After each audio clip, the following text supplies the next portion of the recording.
Today I want to talk about 4 underrated Stephen King novels, which are Needful Things, Duma Key, Joyland, and Lacey's Story. First up, we have Needful Things, and I'm going to go in chronological order here. So, this one came out in 1991, and it was dubbed The Last Castle Rock Story, which we now know not to be true because King definitely wrote more Castle Rock stories after this. You have his short story, It Grows on You, and Elevation, where we see Castle Rock. You also see Castle Rock in Gwendy's Button Box, but that story technically takes place in 1974, so it happens before the release of Needful Things, but Elevation definitely very, very rooted in Castle Rock. That's the setting for the entire novel, and I really do think that there's a lot to enjoy about Needful Things.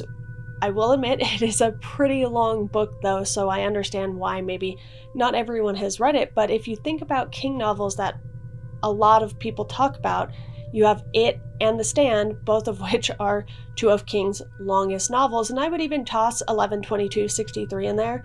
It's a long one, but I think a lot of people love that one once they make it through it. And, It and The Stand have their flaws, but generally loved books as well. And I think Needful Things has a lot of the same elements. It has, this sort of town vibe, much in the way you get when you are in Derry or in Boulder or Vegas in the case of The Stand. And I think Leland Gaunt is maybe the reason why this one doesn't stick with people quite as much. While I enjoy the character as a villain, Leland Gaunt isn't Pennywise or Randall Flagg.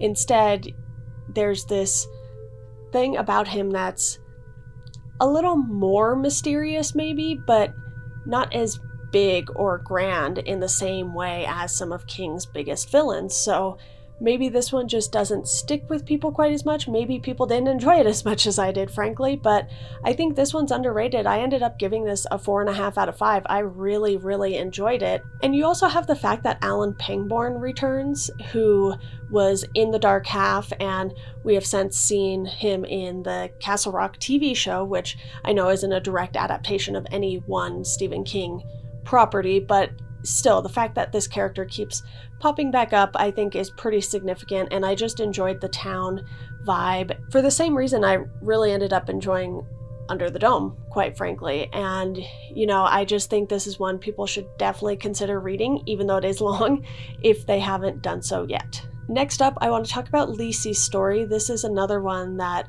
I think is very different for King. It really focuses on a single character for the entirety of the story. Sure, there are other characters, but it's not like The Losers Club, where you have multiple characters in a lot of King's stories that are the focus of attention. Even in The Shining, you have really 3 characters for a good majority of that story, but it focuses on all of them fairly equally, I would say. And with Lacey's Story, it's all about Lacey Landon, and you have this grief that this character is going through. And it's not the first time King covers grief, because Pet Sematary is one of my favorite novels of his, but he does it differently in Lacey's Story. Instead of the loss of a child, this is the loss of a husband who was a writer. Shocking for a King story, I know, but really what I enjoyed about this one was just how deep he dove into that. You have her not only going through this trauma, but she's also having to deal with this guy who thinks he has some claim to her husband Scott's work, because she shouldn't be the one who gets to have it. And it goes through this whole thing where she is trying to figure out how to not only grieve, but deal with her family dynamic, which is pretty wild at times, and then deal with this stranger who keeps harassing her and is really, really dangerous. So it touches on grief, it touches on mental health, it touches on so many things from really the viewpoint of this one character, and we learn about Scott's background through her. He leaves this game for her, basically, to get her to go to Booyah Moon, which is sort of this other place, if you will, and he adds this supernatural element, which King is so good at doing, but this novel is really grounded in, the stuff that Lacey is going through every day.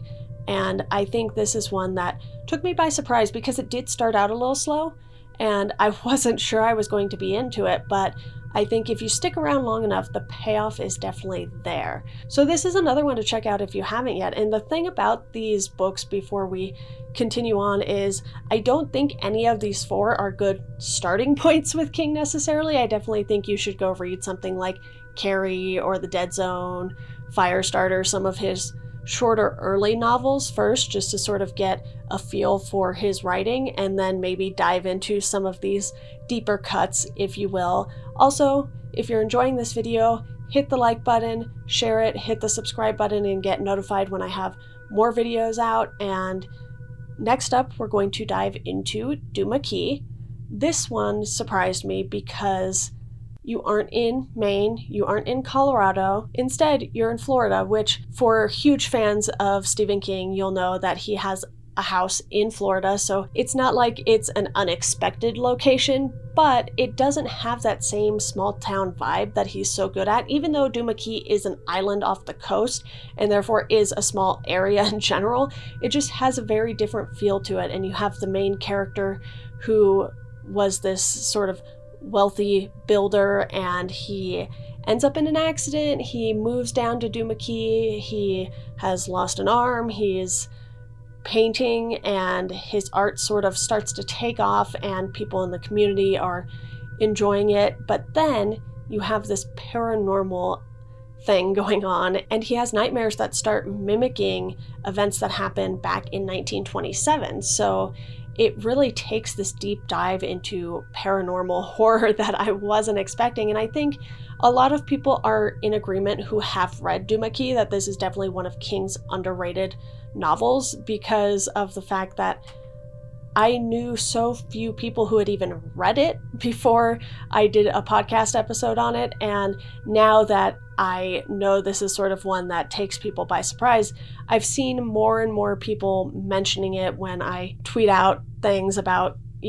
what are your underrated King books? Which, if you want to contribute to this too, let me know in the comments. I would love to know what you all think are his underrated novels as well. And last but not least, I want to talk about Joyland, because I think the hard case crime novels are very different for King. And I recently read Later and absolutely loved it, and it does manage to tie back into Stephen King's universe, but for the most part, The Colorado Kid and Joyland don't really do the same thing, but you still have this kid who is going through the motions. It's sort of a coming of age story, but at the same time, it's not like it where the kids are younger. Instead, our main character in Joyland is, around college age. He is getting a summer job. His girlfriend bails on him basically, and he finds himself working at Joyland.